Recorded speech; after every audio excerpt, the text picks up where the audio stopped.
No era un terrorista islámico en tierra extranjera, sino un estadounidense. Uno de los nuestros. En una hora, Oklahoma y los Estados Unidos cambiarían para siempre. Aaron e Elijah Coverdale viven con su abuela Janie, a menos de 2 manzanas del objetivo de McVeigh, el edificio Alfred Murray de Oklahoma City. En el segundo piso casualmente hay una guardería infantil a la que asisten los niños. Aaron era un niño inteligente, bueno, tranquilo. E Elijah todo lo contrario. Esa mañana se escondieron en la cocina y recuerdo que fingí que no los encontraba. Les decía, bueno, deben de haber bajado en ascensor y haber ido solos a la guardería, así que me tendré que ir. Y les podía oír reírse en la cocina.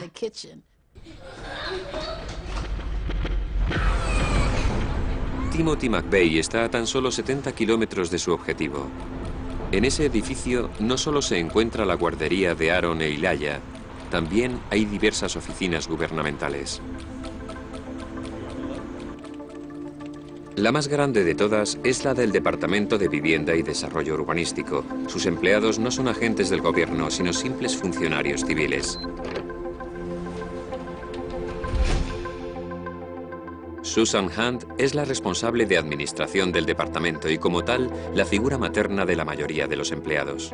De los 124 empleados del Departamento de Vivienda y Desarrollo Urbanístico del edificio Alfred Murray, perdimos a 35 ese día. Si me hubiera podido sentar al lado de Timothy McVeigh el día que conducía ese camión hacia Oklahoma City, habría podido hacerle entrar en razón. Lo primero que le habría preguntado es, ¿qué te ha ocurrido? ¿Por qué crees que vas a conseguir algo matando gente inocente? ¿Por qué? Y también le habría dicho, piensa en todo lo bueno que puedes hacer. Eres joven. Yo tengo un hijo de la misma edad que McVeigh, que es un hombre maravilloso. ¿Qué podemos hacer como nación para que otros Timothy McVeigh no actúen y no vean el mundo de forma tan negativa?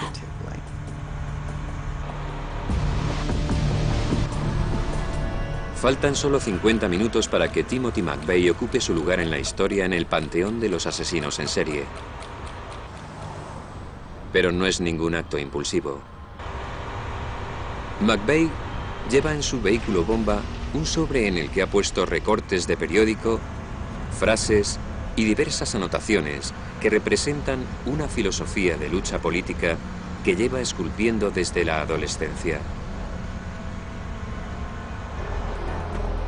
Pero su negro invierno había sido una vez un verano glorioso para este hijo de Nueva York.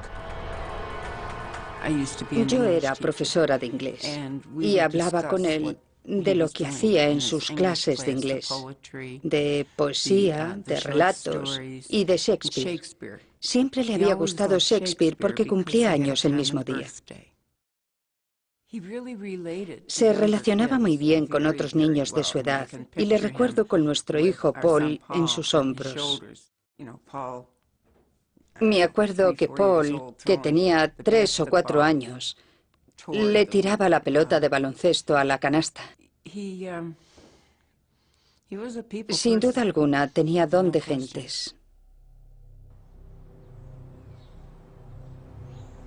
Puede que fuera una persona con don de gentes, con una infancia típicamente norteamericana y que leyera a Shakespeare, pero durante los últimos años de instituto y después de graduarse, sus intereses y obsesiones dieron un giro siniestro. Le empezó a fascinar cada vez más el salvaje mundo estadounidense de las armas, la ultraderecha y el odio a un gobierno que estaba en contra de la tenencia ilícita de armas. Su Biblia pasó a ser una turbia obra de ficción de un antiguo oficial del partido nazi estadounidense. Andrew McDonald, seudónimo de William Pierce.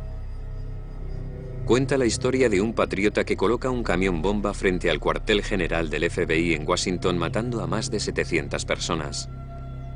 Si no destruimos el sistema antes de que nos destruya a nosotros, si no acabamos con el cáncer de nuestra propia carne, toda nuestra raza morirá. Para un chico joven e impresionable como Tim McVeigh, que estaba totalmente enamorado de la cultura de las armas, Los diarios de Turner fue el libro ideal, ya que era un libro sobre los derechos armamentísticos, sobre el odio al gobierno de los Estados Unidos y también sobre atentados terroristas. La explosión tendrá lugar en un gran patio central. Conectó con la personalidad de Timothy McVeigh e inició su pasión por las armas. Así fue como empezó a coleccionar armas. ¿No es esa la clave de todo el problema? La corrupción de nuestro pueblo por culpa de los judíos, los liberales, los demócratas y la plaga igualitaria que nos tortura se manifiesta claramente en la terquedad y en nuestra indisposición a reconocer la dura realidad de la vida.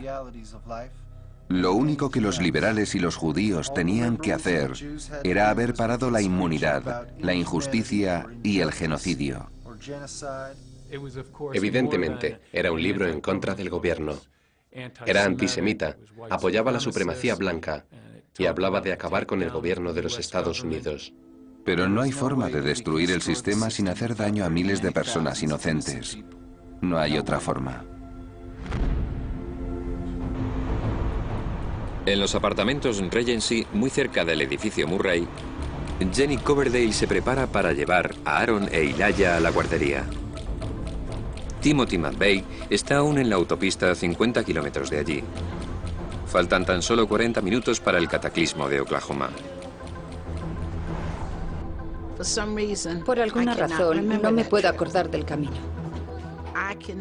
Recuerdo solo lo que me han contado. Una amiga mía que vivía en Regency, Charlotte, siempre estaba sentada en el portal, esperando a que la vinieran a recoger para llevarla al trabajo.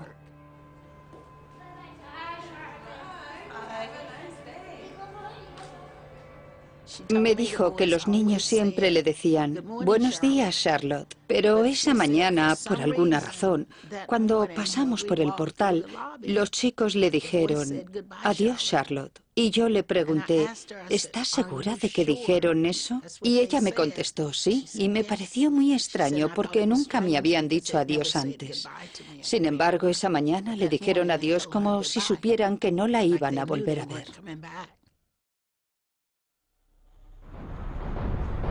McVeigh ha decidido que su bomba tiene que causar todas las víctimas posibles. Cree que el gobierno no hará nada hasta que no se hayan perdido muchas vidas. Cuando el gobierno federal haya perdido todo el control, se reconocerá su causa. Una causa que tiene su origen en su amor por las armas. Le apasionaban las armas, algo que heredó de su abuelo. Cuando le pregunté por quién sentía afecto, respondió de forma espontánea, por mi abuelo, y después por su padre. Cuando le dije que no había mencionado a ninguna mujer, ni a su madre, ni a sus hermanas, respondió, ya me he dado cuenta. Por tanto, la única persona a la que quiso era a su abuelo, y a su abuelo le encantan las armas. Así que el amor por las armas de Tim tenía su origen en la relación que tenía con su abuelo. Nadie como su abuelo apreciaba tanto la pasión por las armas de McVeigh. El propio McVeigh contaría posteriormente lo que ocurrió cuando hizo enfadar a un vecino con un campo de tiro que había organizado en su jardín. ¿Qué coño estás haciendo, gilipollas? ¿Piensas estar disparando aquí todo el verano? ¿Sabes lo cerca que está mi casa de aquí? Eso debe alcanzar 3 o 4 kilómetros. A McVeigh le gustaba tanto el tiro que disparaba a marmotas desde el jardín de la casa de su padre o desde la ventana trasera. Así que desde la cocina disparaba por la ventana a las marmotas que había en el jardín de su casa. Una vez Lou Michael le preguntó a McVeigh, ¿no era un poco extraño todo ese humo en la cocina y disparar desde allí? Y a él no le parecía extraño. Le parecía algo bastante normal. McVeigh planificó la operación de Oklahoma con una precisión militar. Hablaba de teatro de operaciones y utilizaba acrónimos y argot militar. Algo que no es de extrañar, ya que había sido un curtido soldado. Después del instituto y una serie de trabajos sin futuro, McVeigh decidió alistarse en el ejército en mayo de 1988. Su amor a las armas lo convertía en la profesión perfecta para él. McVeigh tenía unas creencias muy profundas y siempre se llamaba a sí mismo, se autodenominaba ultraderechista. No creía en el gobierno en absoluto. Y de forma muy sincera, me dijo muchas veces que no sabía exactamente lo que sería, pero iba a ocurrir algo para lo que había que estar preparado. Decía que había que tener armas, había que tener munición, había que tener comida, agua para aguantar un tiempo considerable, por lo menos 6 meses o quizás un año. Y tenía provisiones de ese tipo para todo un año. Tú compartiste habitación con él bastante tiempo. Háblame de sus opiniones políticas. ¿Cómo hablaba sobre ellas? ¿Si intentó convencerte de ellas y ese tipo de cosas? No hablaba mucho de opiniones políticas.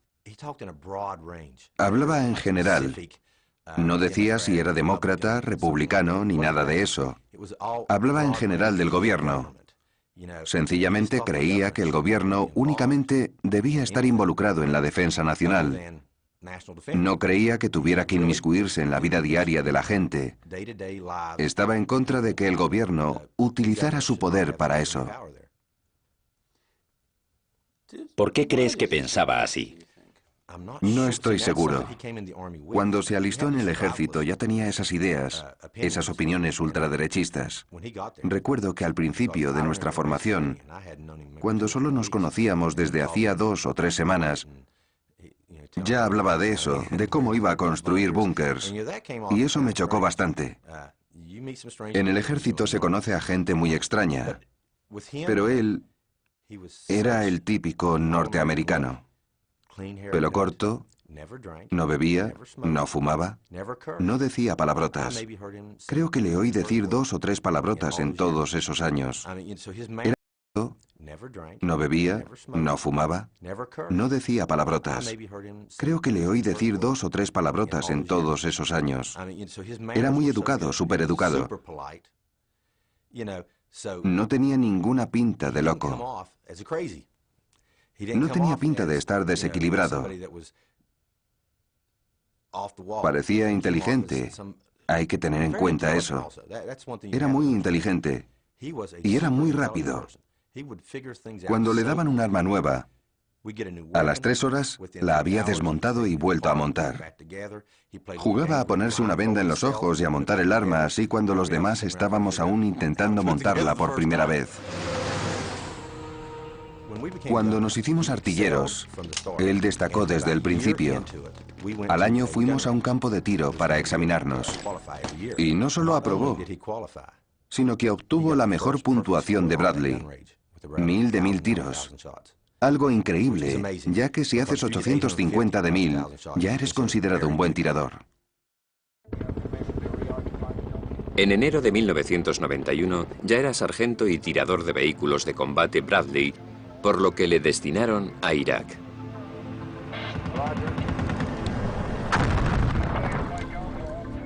El segundo día mata a varios hombres por primera vez.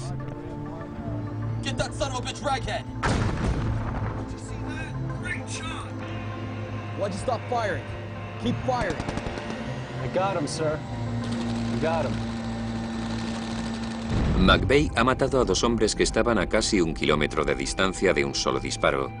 Lo que había hecho no tenía precedentes. Después de la tormenta del desierto, McVeigh fue invitado a hacer las pruebas para ingresar en la élite del ejército, las fuerzas especiales estadounidenses. Esto debería haber sido la culminación de su sueño militar, pero no superó las pruebas físicas. Había perdido la forma física tras meses de inactividad en el desierto. Fue un golpe cruel y dejó las Fuerzas Armadas indignado.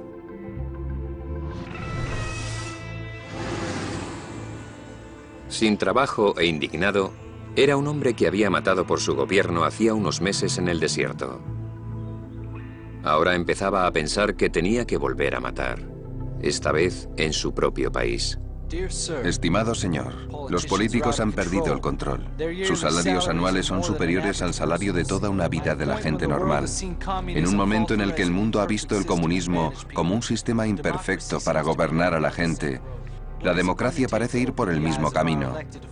¿Qué se necesita para abrirles los ojos a nuestros políticos? América está en declive. ¿Estamos al borde de una guerra civil? ¿Tendremos que derramar sangre para cambiar el actual sistema? Espero que no haya que llegar a eso, pero puede que sea necesario. Timothy McVeigh.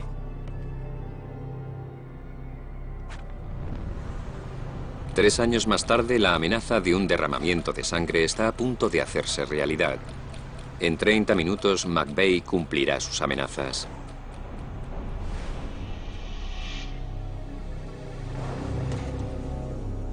Entre sus víctimas habrá hombres como él, veteranos de la Guerra del Golfo que trabajan en el 6º piso del edificio Murray en una oficina de reclutamiento de marines. El sargento Davis era un marine muy disciplinado. Estaba casado y tenía una hija de 2 años. El capitán Randy Guzmán, que era el oficial de más alto rango, estaba en la oficina.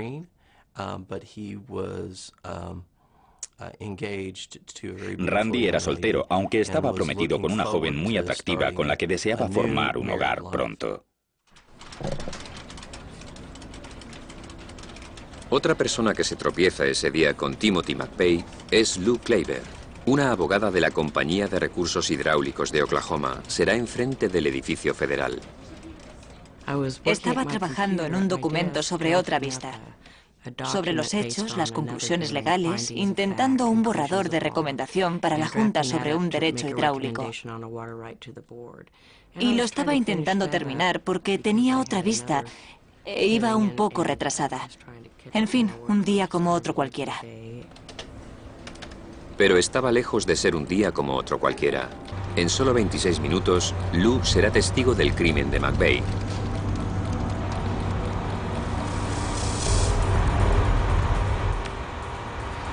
McVeigh conduce con cuidado sin sobrepasar la velocidad permitida e indicando cada vez que cambia de carril. Pero como posteriormente diría un periodista, al llegar a las afueras de Oklahoma City, descubre que un inesperado e inoportuno compañero le pisa los talones.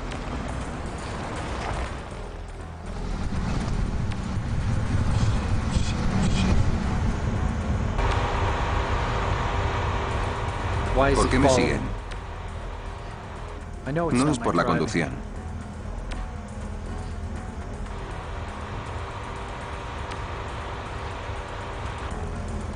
¿Le pasará algo al camión?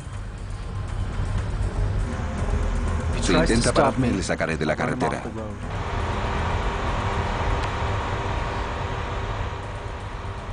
Tras unos cuantos kilómetros, el coche de policía deja de seguirle y McVeigh es libre de proseguir con su misión mortal sin dificultades. El viaje de McVeigh terminó en Oklahoma City y casi con toda seguridad tuvo su origen en 2 hechos que había visto por televisión 2 años antes.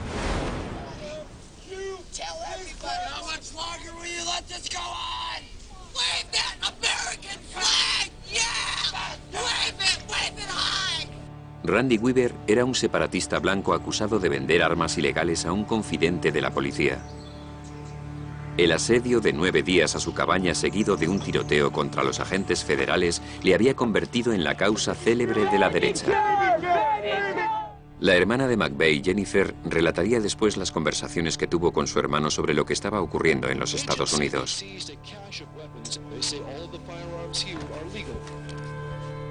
La segunda enmienda dice que tenemos derecho a llevar armas y al maldito gobierno le importa una mierda.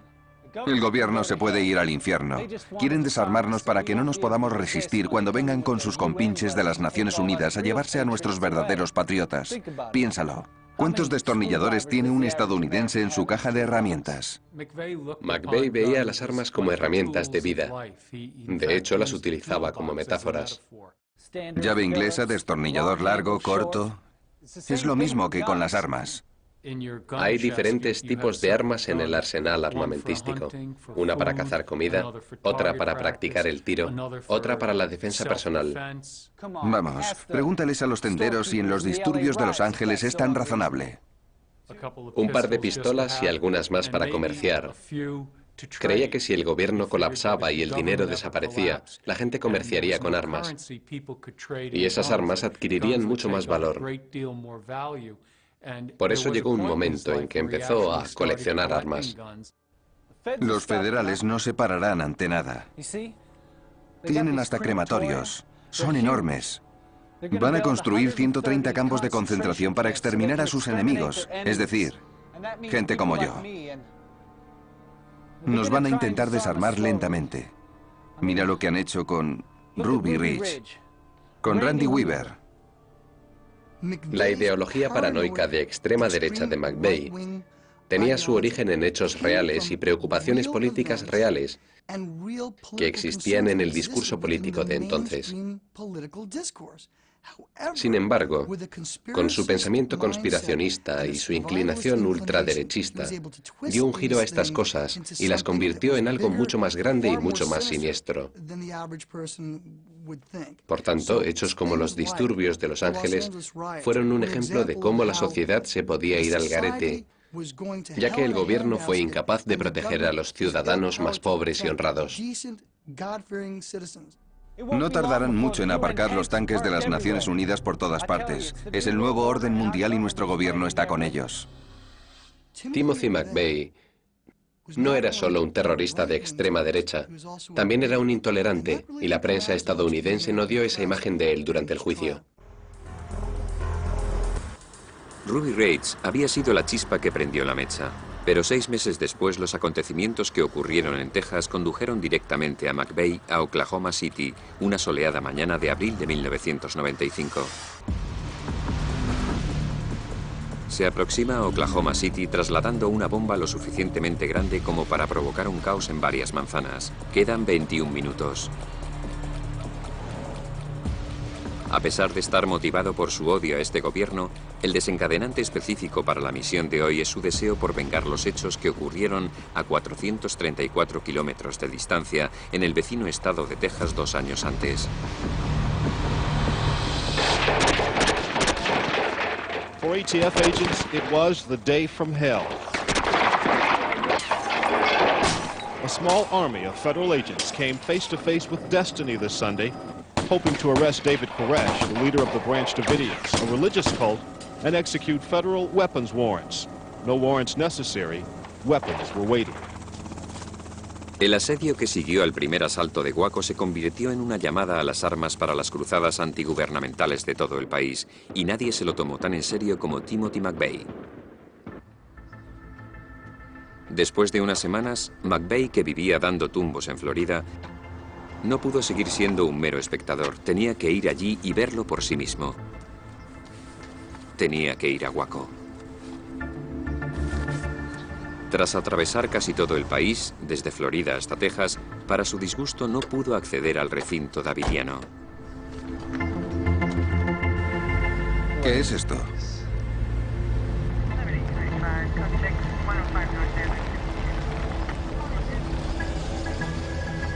¿Dónde va, señor?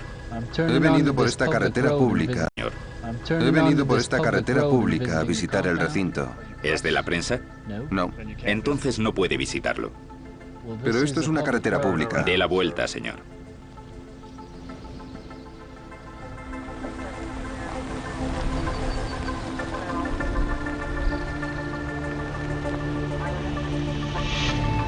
Podría acabar con todos vosotros con una sola granada.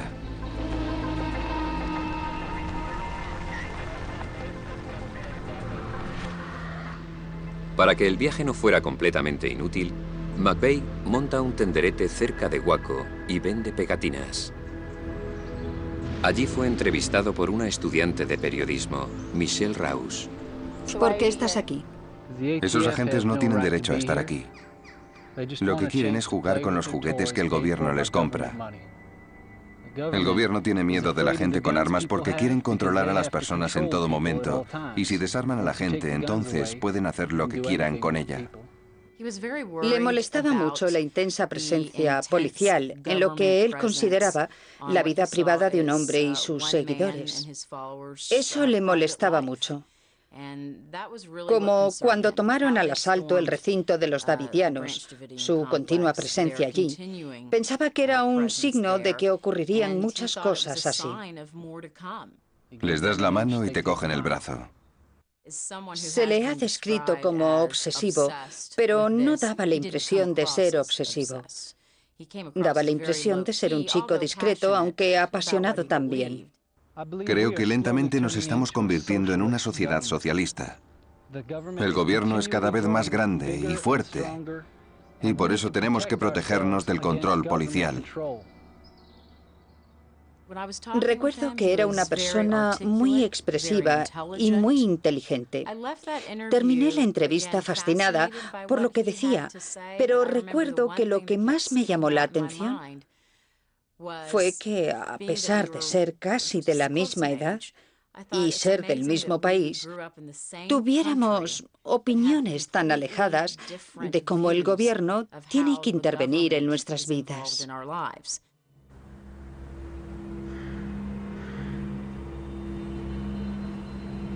¡Tim! ¡Tim! ¡Ven, han disparado! ¿De qué diablos hablas? ¡De Waco! Los federales han entrado y han disparado. ¡Mierda! Hacía tiempo que McVeigh se había marchado de Waco cuando el 19 de abril de 1993 los agentes federales abrieron fuego contra los davidianos tras 51 días de negociaciones. En el tiroteo morirían 80 davidianos, entre los que había 17 niños de menos de 10 años. McVeigh vio cómo se desarrollaba el drama con su antiguo compañero de ejército, Terry Nichols, y el hermano de este, James.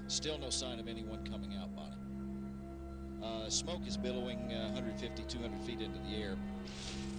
Keep in mind there's heavy munitions and heavy arms in there. And also keep in mind this is an area. What is this? ¿Qué es esto?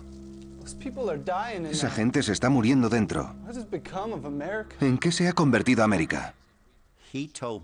Me dijo que cuando supo que el gobierno, que el recinto estaba en llamas, le superó la rabia. Una rabia que nunca había sentido antes. No derramó ninguna lágrima por los niños que murieron en la guardería del edificio Murray, pero sí derramó muchas por los niños de Waco. Es como la Alemania de Hitler. Son unos nazis de mierda. Terry, tenemos que hacer algo.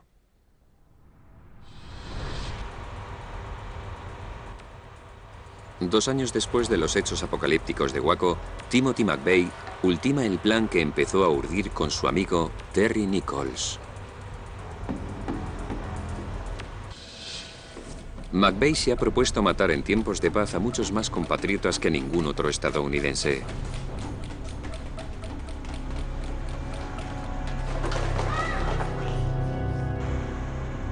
Para otro veterano de la Guerra del Golfo, el capitán Randy Norfleet, un derramamiento de sangre es lo último que quiere.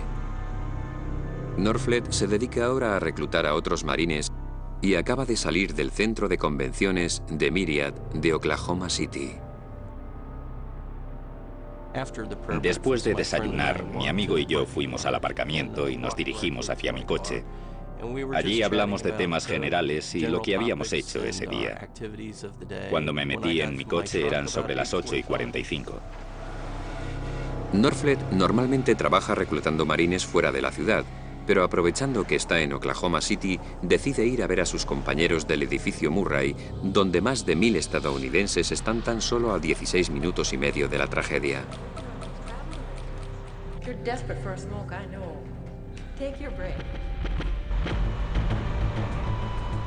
McVeigh ha planificado hasta el último detalle de la operación. Junto con uno de sus asociados, otro excompañero del ejército, Michael Fortier, ha hecho varias veces la ruta para comprobar los controles de velocidad, los diferentes tramos de la carretera, las posibles dificultades y sobre todo que los pasos subterráneos no sean demasiado bajos para su bomba con ruedas. La construcción y el envío de una bomba que hubiera podido causar la misma destrucción hubiera costado al gobierno miles de dólares. Sin embargo, la de McVeigh ha costado menos de $5.000, incluyendo el precio del vehículo de huida. El vehículo de huida ha sido trasladado a Oklahoma City 3 días antes, el domingo de Pascua. Pero esta parte del plan no se desarrolla sin problemas.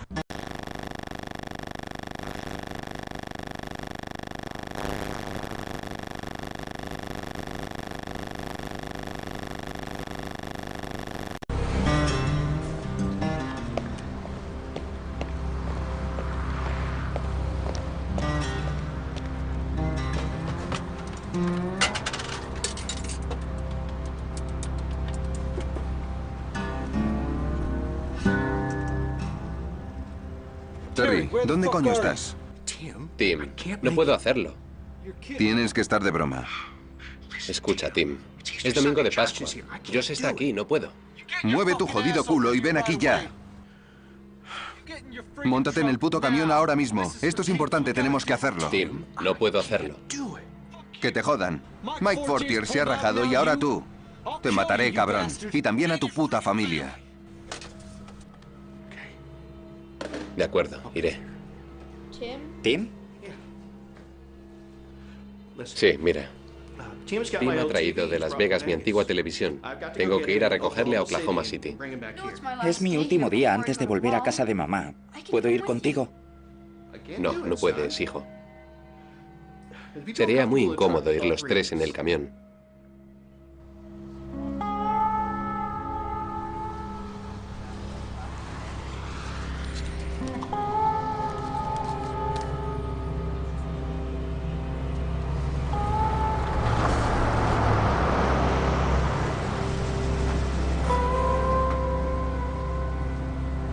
Vale, vamos, sígueme. A McVeigh le ha defraudado su otro conspirador, Michael Fortier, que le ha dado la espalda a medida que se acercaba la fecha. Fortier tenía mujer y una joven familia y no quiso arriesgar su vida por la trama de McVeigh.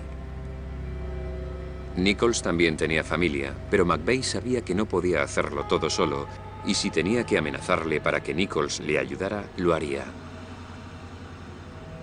Las fuertes amenazas de McVeigh hicieron que Nichols no se echara atrás.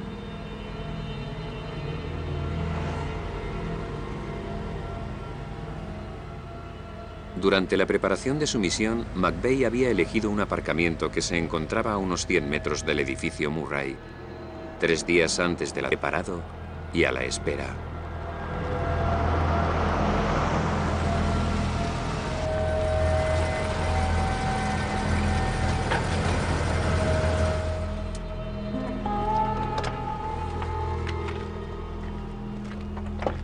En algunos estados estadounidenses, los coches solo tienen la matrícula de atrás. Antes de irse, McVeigh quita la matrícula por si alguien intenta seguir el rastro al coche durante los 3 días que estará aparcado allí antes del atentado.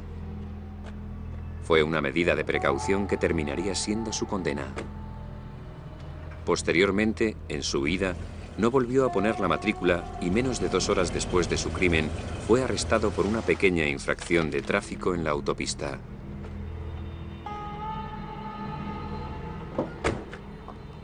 A pesar de la meticulosa planificación, fue un delito menor lo que hizo posible su ejecución 6 años después. Vamos.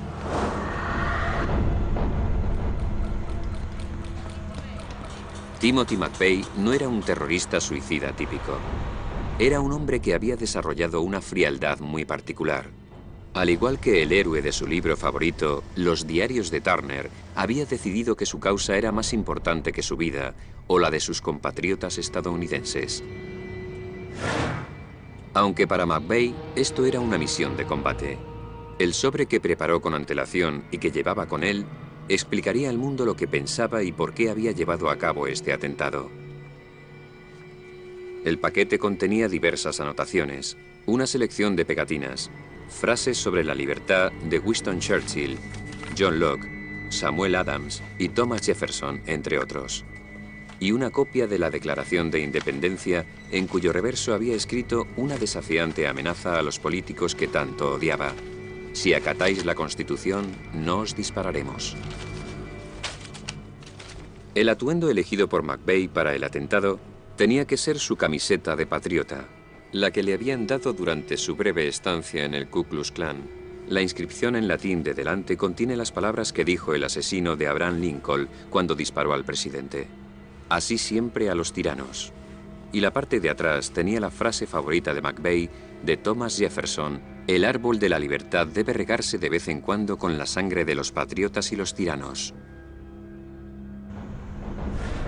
Además de la de los patriotas y los tiranos, McVeigh va a derramar la sangre de cientos de sus compatriotas, entre los que hay niños. Cuando pienso en Elijah y Aaron, pienso en todos los buenos momentos que pasamos y en cuánto los echo de menos. Hay que tener en cuenta que era la segunda vez que criaba niños. Cuando crié a mis hijos, cometí algunos errores y me había propuesto no cometer esos errores con ellos. Este es el momento que Timothy McVeigh lleva planificando casi 2 años. A las 8:45 pasadas, para a encender la primera mecha. Una gran explosión es ya inevitable.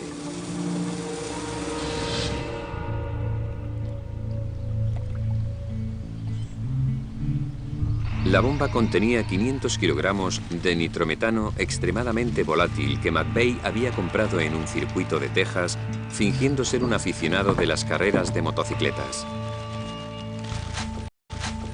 Lo mezcla con casi 2.700 kilos de nitrato de amoníaco que él y Terry Nichols habían comprado legalmente.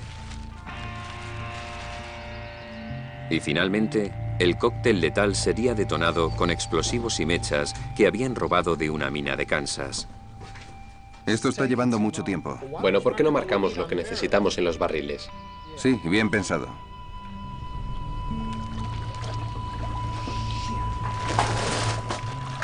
Cierra la puerta. Si se acercan, les dispararé. Cierra la puerta de atrás también.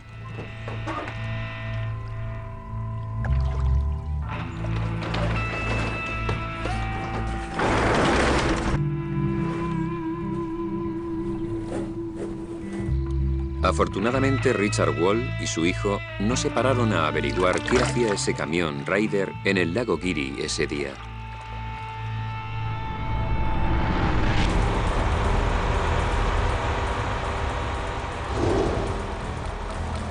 La primera mecha de McVeigh, que tardaría 5 minutos, lleva encendida 3 minutos ya. A las 8 horas, 57 minutos y 5 segundos, la cámara de seguridad del bloque de apartamentos de Jenny Coverdale graba el camión de McVeigh cuando éste para a encender la segunda mecha de repuesto. Aunque las 2 mechas arden más tiempo de lo planeado, la cuenta atrás a la catástrofe es imparable. En menos de 5 minutos, Oklahoma City quedará ligada de forma inextricable a las palabras bombas y terror.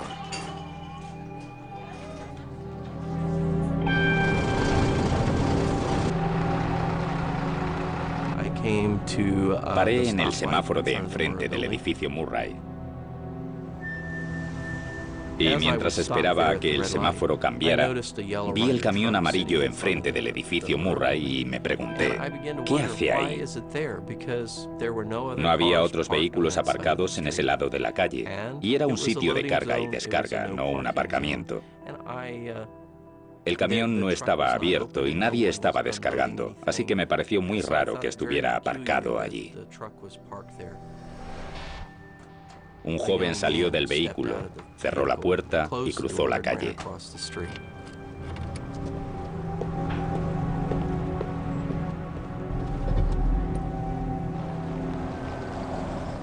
Paré paré, aparqué delante del camión amarillo y entré en el edificio Murray. Normalmente el edificio está muy concurrido y se tarda un rato en subir al ascensor. Pero esa mañana no había nadie en el recibidor y el ascensor estaba con las puertas abiertas esperando que alguien entrara. Cuando llegué al sexto piso fui directamente a nuestra oficina de operaciones.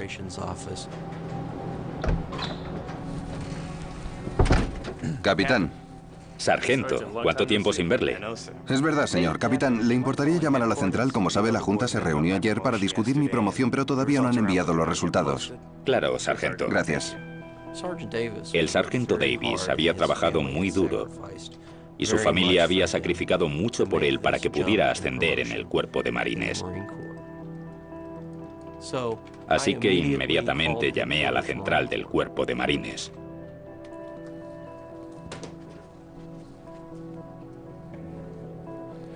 Sargento, el teléfono está ocupado, pero lo intentaré de nuevo en 5 o 10 minutos. Tengo que hablar con el capitán Guzmán, quizá más tarde.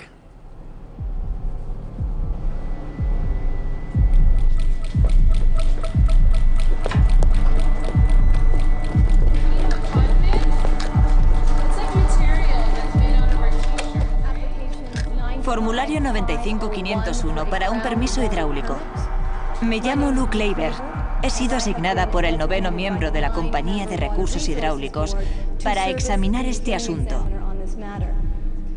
En cuanto al procedimiento, básicamente...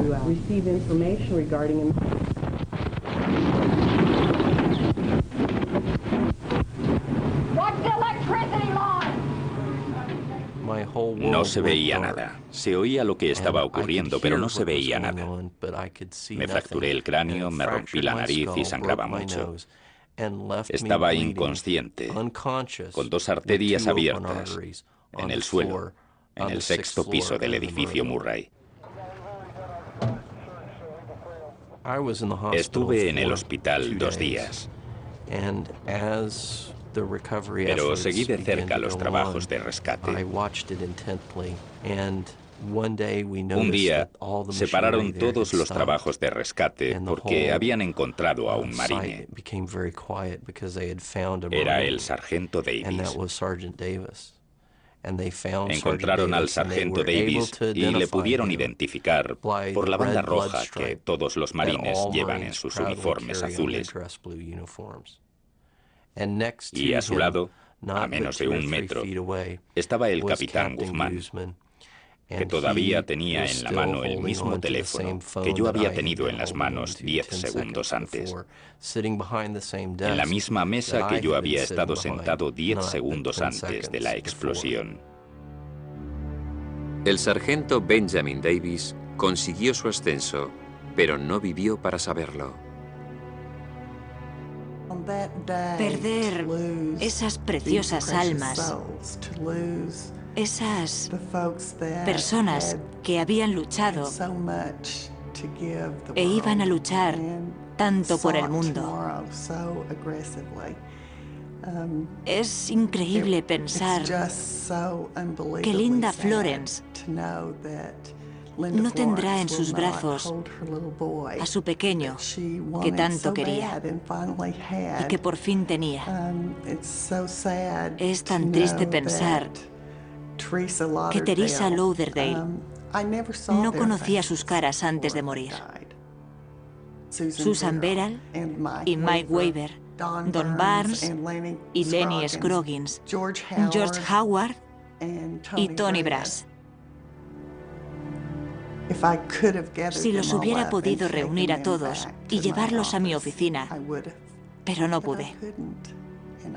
Y ahora lo sé, y he aprendido a sobrellevar mi dolor y mi culpa.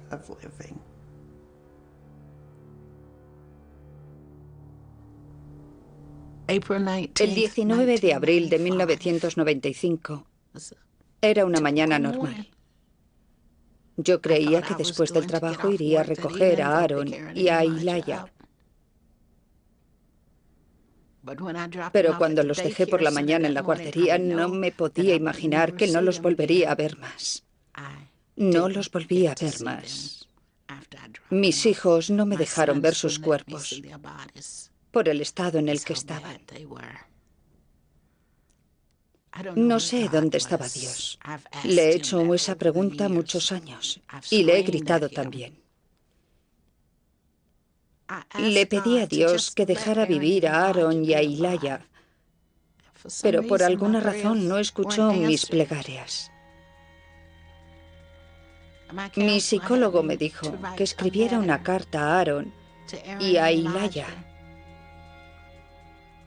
explicándoles por qué no fui al edificio a recogerles. Les expliqué por qué había hecho eso Timothy McVeigh y por qué ellos estaban en el cielo con Jesús. También les dije que nunca dejaría de quererles.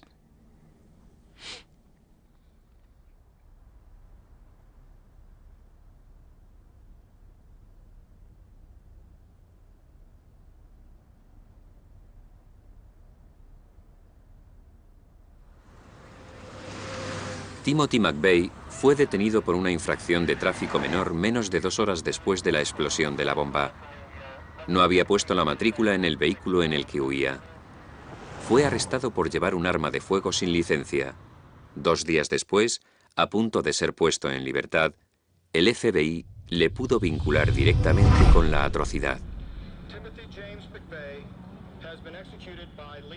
A los 6 años, fue ejecutado por inyección letal a las 8:14 de la mañana del 11 de junio de 2001, tras una última comida de 1 litro de helado de chocolate y menta. El horror para los Estados Unidos, para todos los que sufrimos el atentado del edificio Murray, fue que este joven era estadounidense.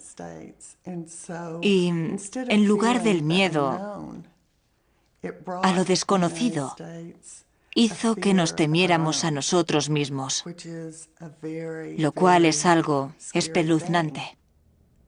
Para mí, Timothy McVeigh es peor que los árabes que hicieron chocar esos aviones contra las Torres Gemelas y el Pentágono, ya que Timothy McVeigh era estadounidense.